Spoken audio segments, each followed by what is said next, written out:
Anugerah Tuhan kita Yesus Kristus dan kasih setia dari Allah Bapa kiranya menyertai kamu sekalian sampai selamanya. Amin. Shalom, selamat pagi saudaraku. Mari kita dengarkan firman Tuhan untuk mengantar kita, meneguhkan kita, melakukan semua kegiatan yang baik untuk kemuliaan Tuhan. Demikianlah firman Tuhan tertulis di dalam 2 Tesalonika 3 ayat 5. Kiranya Tuhan tetap menunjukkan hatimu kepada kasih Allah dan kepada ketabahan Kristus.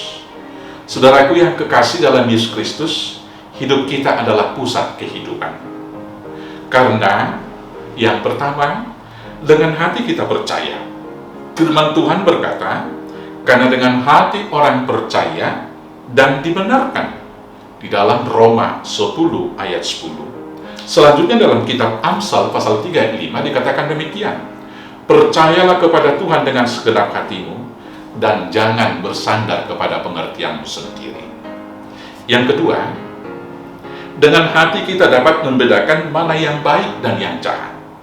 Karena itulah Salomo di dalam doanya, ketika Tuhan memberi kesempatan kepada dia untuk meminta apapun kepadanya, dia berdoa dan meminta demikian. Maka berikanlah hambamu ini hati yang paham menimbang dan membedakan antara yang baik dan yang jahat. Di dalam 1 Raja 3 ayat 9. Yang ketiga, dengan hati kita dapat saling mencintai. Orang yang saling mengasihi, orang yang saling mencintai di dalam hidup bersama bukan karena pertimbangan logis atau pertimbangan pikiran, tetapi lebih karena hati.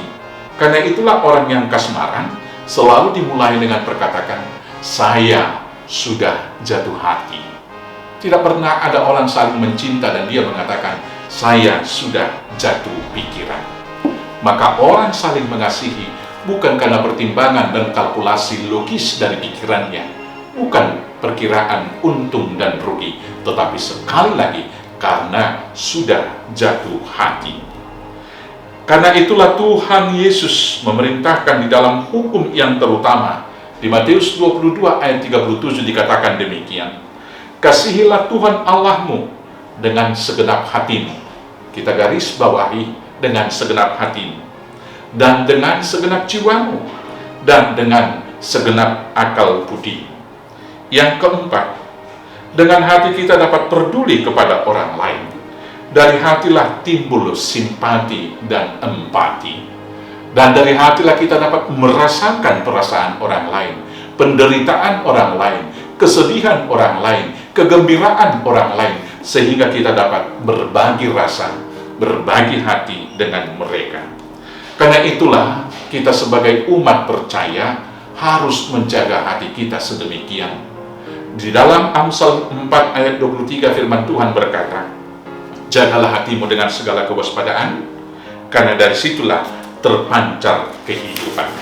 Saudaraku yang terkasih dalam Yesus Kristus, firman Tuhan hari ini mengajarkan kita untuk menjaga hati dan senantiasa menunjukkan hati kita kepada Tuhan dan kepada ketabahan Yesus Kristus. Dengan demikian, hati kita akan didiami oleh Roh Kudus. Dan ketika hati kita didiami Roh Kudus, maka kita yang pertama akan punya hati, punya rasa, menjadi manusia yang peduli, bukan manusia yang tidak punya hati. Yang kedua, kita tidak akan gampang sakit hati dan membenci. Karena hati yang dijaga Roh Kudus akan dimampukan mengasihi sesama, bahkan mengasihi musuh. Yang ketiga, hati yang didiami Roh Kudus tidak akan tinggi hati, tetapi rendah hati. Karena hati yang didiami Roh Kudus senantiasa sadar bahwa hidupnya hanya semata-mata anugerah pemberian dari Tuhan. Maka tidak ada yang disombongkan dan dibanggakan di sana. Yang keempat, tidak patah hati, tetapi tetap hidup dalam pengharapan. Orang yang hatinya tertuju kepada Tuhan dan hati yang didiami Roh Kudus tidak akan pernah putus asa, tidak akan pernah patah hati, sesulit apapun, senantiasa bersuka cita dalam pengharapan. Karena itu, saudara-saudaraku yang terkasih, supaya kita tahan uji, supaya kita peduli, dan supaya hati kita penuh cinta kasih, tujukanlah hatimu kepada Tuhan dan juga kepada ketabahan Kristus.